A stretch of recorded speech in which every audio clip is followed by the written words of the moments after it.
Impacto presenta otro poderoso mensaje de la palabra de Dios.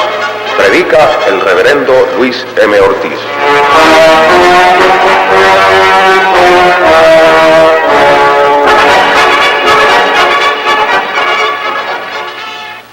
El reloj de Dios.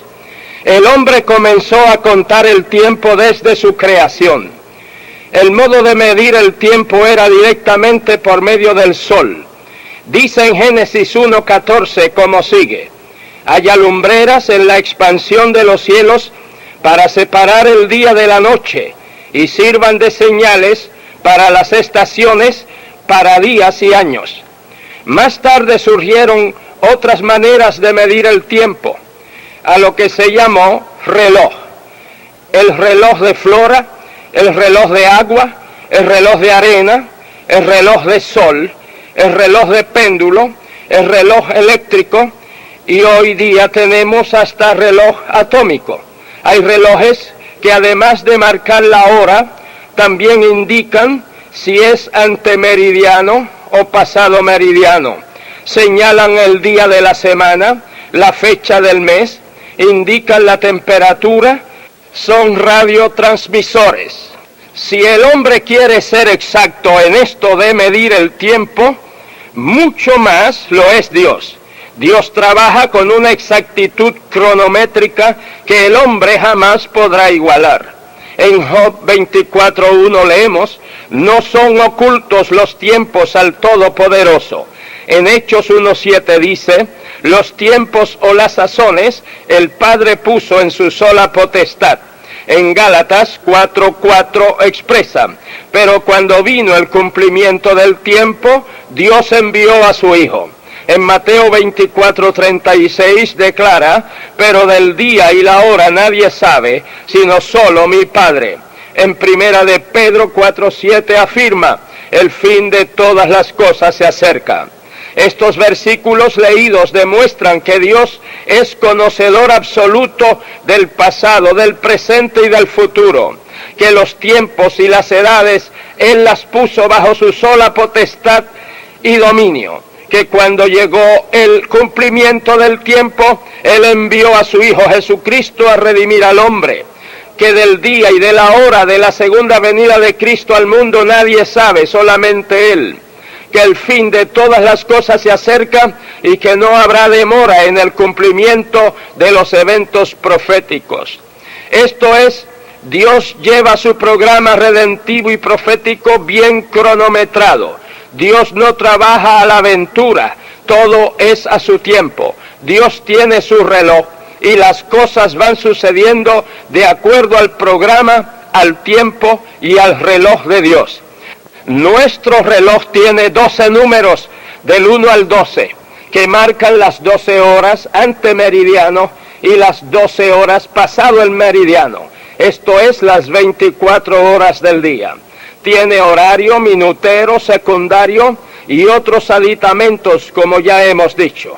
El reloj de Dios parecería algo raro para muchos, porque tiene 7 números principales, del 1 al 7, que son 7 milenios de historia humana, 4 milenios antemeridiano, el meridiano es Cristo, y 3 milenios pasado el meridiano, después de Cristo. También este reloj de Dios marca mitad de milenios, los siglos, los años, los meses, los días, las horas, los minutos y segundos en el cumplimiento de la palabra de Dios, del plan de redención y de la profecía bíblica. Este reloj de Dios se puede leer en las Sagradas Escrituras, la Santa Biblia. El número 7 es un número sobresaliente en la Biblia. Es el número que indica que la cosa está completa, perfecta. Especialmente en el libro de Apocalipsis, que trata especialmente de la introducción del último milenio de historia humana, o sea, el milenio número 7. Este número se menciona mucho, pues habla de 7 candilejas, 7 candeleros, 7 iglesias, 7 ojos, 7 cuernos, 7 espíritus, 7 ángeles, 7 sellos, 7 trompetas, 7 truenos, 7 plagas, 7 copas. El reloj de Dios con relación al hombre comenzó a marcar con la creación del hombre en el huerto del Edén. Luego viene la caída del hombre, el primer asesinato, los descendientes de Adán y Eva y de sus hijos se multiplican, muere Adán a la edad de 930 años, años después Enoc es traspuesto al cielo, pues anduvo con Dios y se cumplió el primer milenio de historia humana. El reloj de Dios marcó el número 1. Poco más de medio siglo después nace Noé. Y a los 600 años del segundo milenio tiene lugar el diluvio, que destruyó toda aquella generación en el mundo, menos a Noé y su familia. 8 personas en total.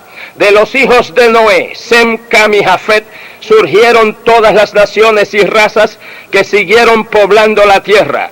Transcurren 2 o 3 siglos más y en este tiempo vive el patriarca Job, hasta que surge el patriarca Abraham con su gran llamamiento y su poderosa fe. Y otro milenio de historia humana transcurrió y el reloj de Dios marcó el número 2. 86 años tenía Abraham cuando Agar dio a luz un hijo a Abraham, a Ismael, de quien proceden los árabes. 13 años después, Sodoma y Gomorra son destruidas. Y un año después de la destrucción de estas ciudades, Sara, la esposa de Abraham, da a luz a Isaac, el heredero de las promesas de Dios y de quien siguió la descendencia del pueblo hebreo.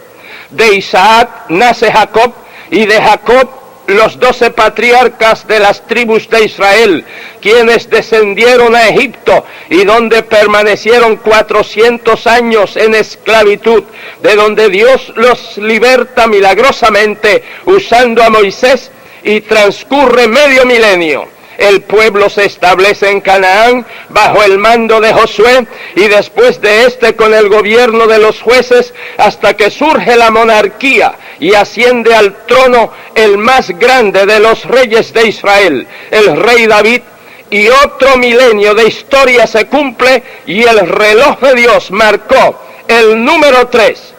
Sucede en el trono a David su hijo Salomón, el más sabio de los hombres de la antigüedad. Después de la muerte de Salomón, el reino se divide entre las 10 tribus del norte, Israel, y las 2 tribus del sur, Judá. Viene la sucesión de reyes en ambos reinos, como también el ministerio de los profetas.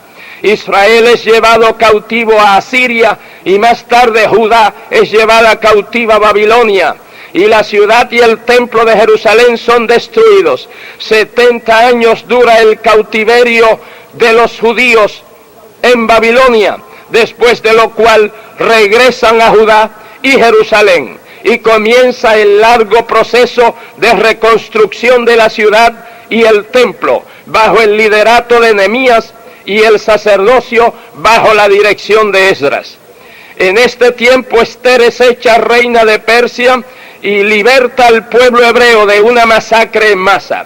Continúa el proceso de restauración y se escucha la voz del último profeta del Antiguo Testamento, Malaquías, después de lo cual comienza el silencio profético en Israel que dura 400 años, los cuales transcurren.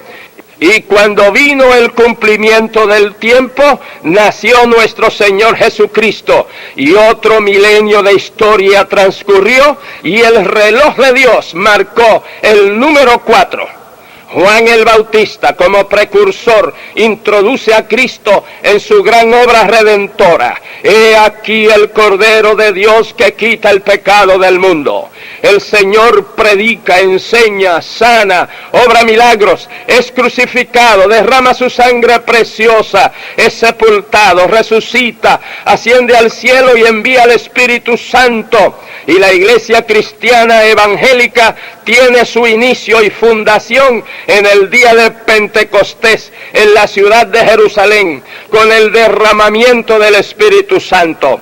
los apóstoles emprenden la tarea de evangelizar al mundo. El apóstol Pablo realiza una labor extraordinaria. El evangelio se propaga, las epístolas son escritas. El apóstol Juan escribe el Apocalipsis. En este libro de Apocalipsis se nos ofrece como un bosquejo profético de la historia futura de la iglesia, desde el día de Pentecostés hasta la segunda venida de Cristo a este mundo. El primer mensaje es a la iglesia en Éfeso, que representa la historia del período de la iglesia apostólica, desde la fundación de la iglesia hasta el año 100.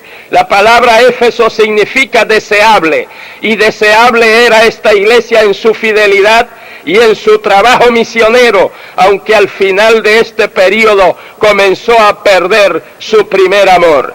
El segundo mensaje es a la iglesia en Esmirna, que representa la historia de la iglesia post-apostólica, desde el año 100 hasta el año 313.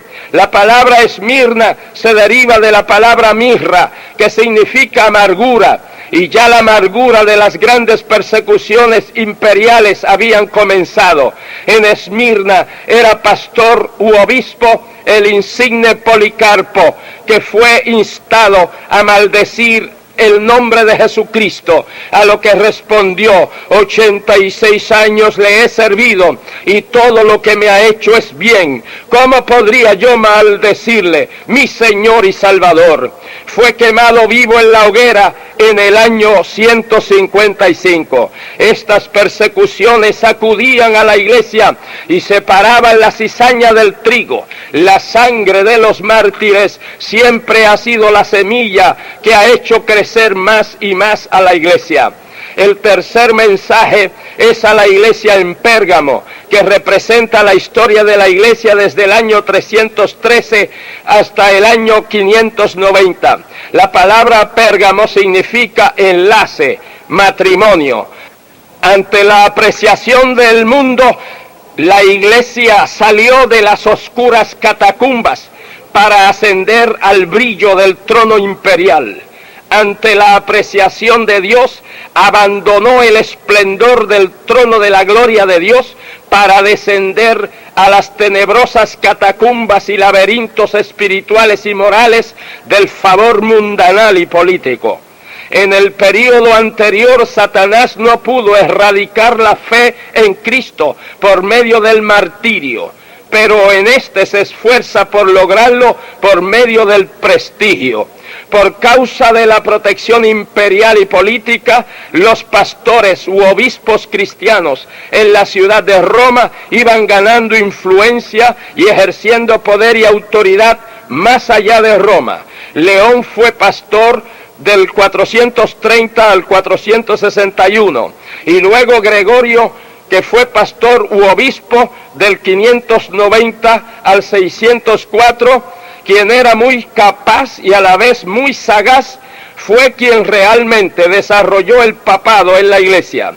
Y la señorita iglesia cristiana, que ya tenía varios siglos de fundada, se casó con el estado político y con el andar del tiempo dio a luz al estado religioso, el Vaticano. El cuarto mensaje es a la iglesia en Tiatira, que representa la historia de la iglesia desde el año 590 hasta el año 1517. La palabra Tiatira significa sacrificio incansable.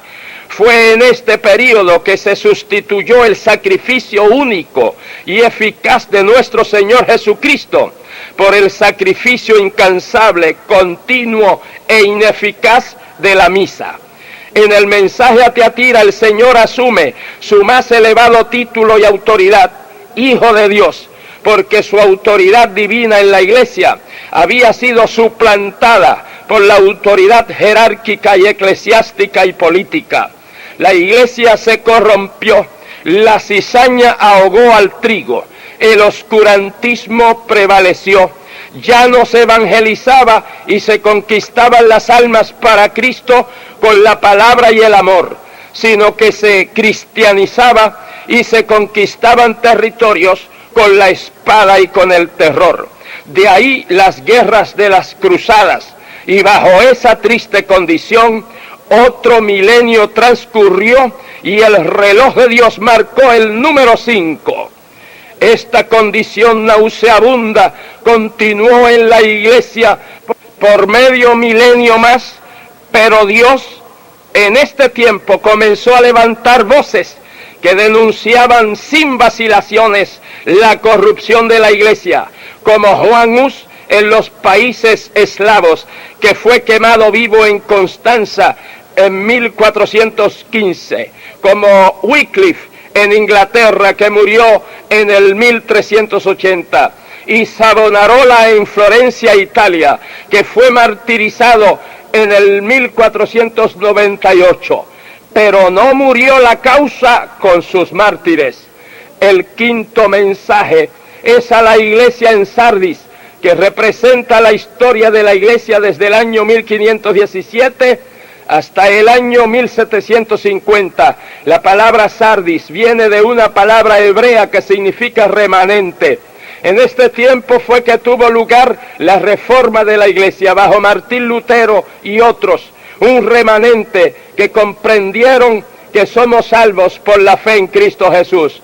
Fue un vigoroso movimiento que arropó a casi toda Europa, pero que con el decursar del tiempo perdió vida espiritual y se convirtió en un protestantismo muerto y formal. Por esto el Señor le dijo a la iglesia en Sardis: tienes nombre que vives, pero estás muerto. El sexto mensaje es a la iglesia en Filadelfia, que representa la historia de la iglesia desde el año 1750 hasta el arrebatamiento de la iglesia al cielo, que será muy pronto. La palabra Filadelfia significa amor fraternal. A esta iglesia el Señor le dice: he puesto delante de ti una puerta abierta, la cual nadie puede cerrar. Esta es la puerta de la evangelización mundial y de la obra misionera. Por eso en este periodo, desde el 1750 para acá, surgen las juntas misioneras y los grandes misioneros y evangelistas llenos de amor por las almas perdidas, como Carey, Wesley, Adoniram, Taylor y una pléyade de hombres y mujeres que tanto en el siglo pasado como en el presente siglo XX han llevado y seguirán llevando el evangelio por todo el mundo hasta que Cristo levante la iglesia, que será muy pronto. Muchos tal vez piensen que falta bastante tiempo para que se cumpla otro milenio, que será el número 6. Pero amigo mío, en primer lugar, nuestro calendario gregoriano no es exacto, y además Dios gobierna la profecía bíblica por el año bíblico o profético, que es de solamente 360 días. De acuerdo a esto, está mucho más avanzado el tiempo de lo que marca nuestro calendario. El séptimo mensaje es a la iglesia en la Odisea, que representa el periodo de tiempo de 7 años después que Cristo levante a la iglesia hasta la segunda venida en persona de Cristo a este mundo.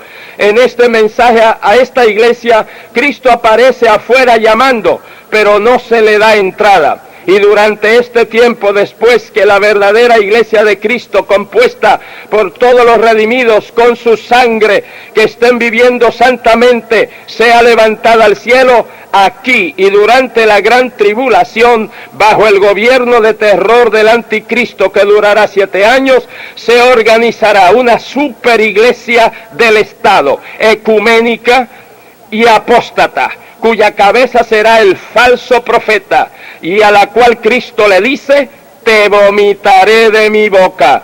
Amigos, y después de esto, el Señor Jesucristo vendrá en persona, en su cuerpo resucitado, en las nubes del cielo, y todo ojo le verá. Se producirá el Armagedón, donde Cristo destruye los ejércitos del anticristo, y este es lanzado junto con el falso profeta al lago de fuego y azufre, y el diablo es atado y apresado en el abismo, y el reloj de Dios habrá marcado el número 6, comenzando enseguida el último milenio de historia humana en la tierra, el número 7 bajo el gobierno de nuestro Señor Jesucristo.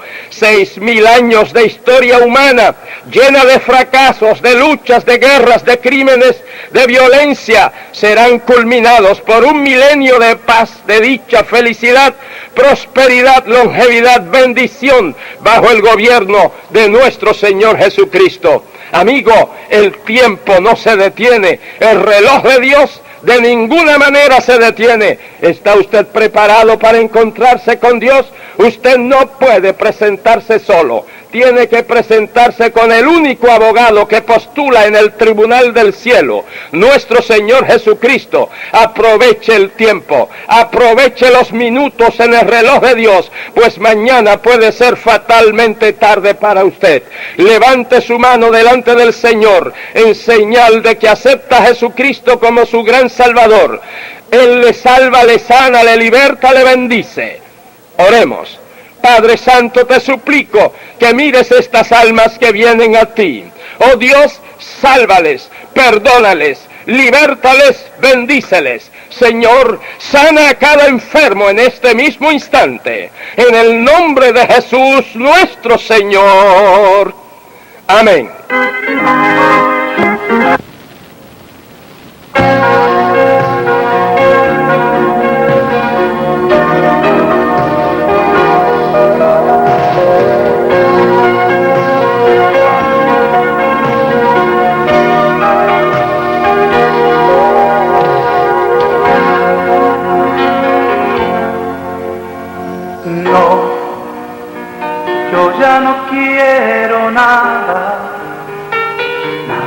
De mi vida pasada, solo quiero vivir para Él. No, porque el pecado mi vida copiaba y en la oscuridad sin Dios ya no me importaba nada.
Nada de mi vida pasada,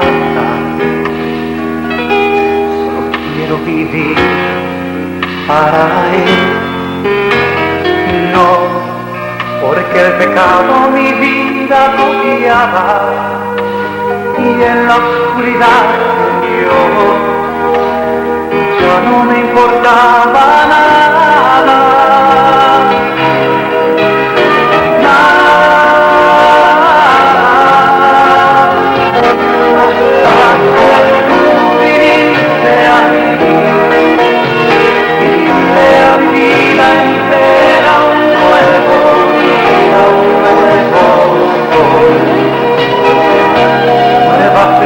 Primavera, hasta que tú viniste.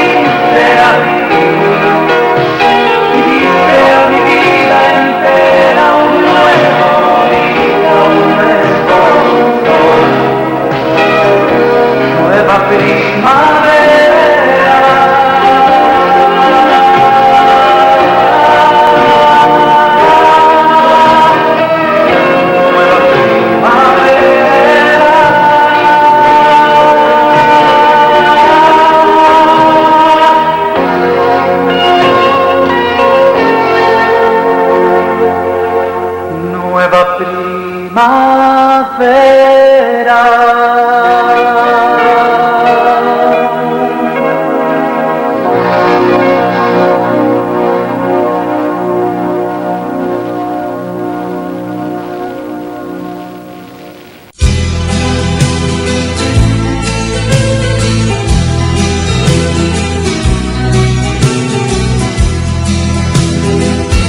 Cada noche que pasa, cada sol que sale, cada primavera, solo pienso en ti.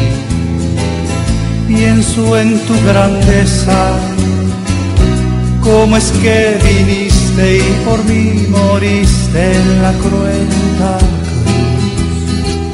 Hoy ya no vivo de sueños nunca realizados, porque en ti he encontrado el verdadero amor. Me siento distinto, quisiera llorar, quisiera gritar de felicidad, porque tú me has dado todo, me has dado la dicha, sanaste mi herida y me diste la paz. Y tú me enseñaste a odiar la mentira, a hacer bien a todos y amar la verdad. Señor, te doy gracias por haberme librado de mi triste pasado y de mi soledad. Nunca quiero volver a ese tiempo de ayer donde solo encontré mentira y falsedad, porque tú me has dado todo, me has dado la dicha, sanaste mi herida y me diste la paz. Y tú me enseñaste a odiar la mentira, a hacer bien a todos y amar la verdad. Señor, te doy gracias por haberme librado de mi triste pasado y de mi soledad. Nunca quiero volver a ese tiempo de ayer donde solo encontré mentira y falsedad.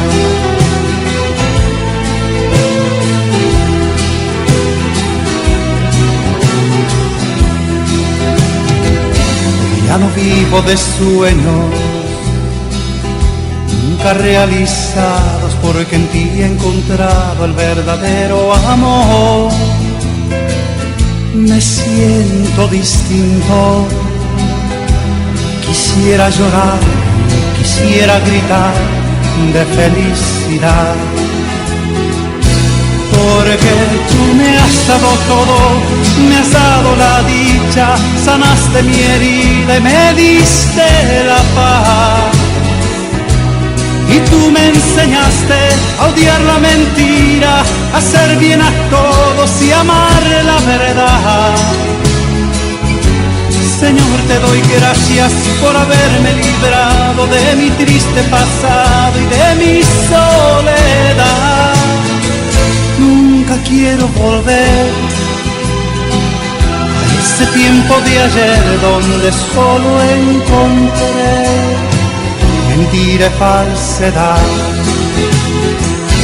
porque tú me has dado todo, me has dado la dicha, sanaste mi herida y me diste la paz. Y tú me enseñaste a odiar la mentira, a hacer bien a todos y amar la verdad. Señor, te doy gracias por haberme librado de mi triste pasado y de mi soledad. Nunca quiero volver a ese tiempo de ayer donde solo encontré mentira y falsedad. Nunca quiero volver, no, ese tiempo de ayer donde solo encontré mentira y falsedad, mentira y falsedad, mentira y falsedad.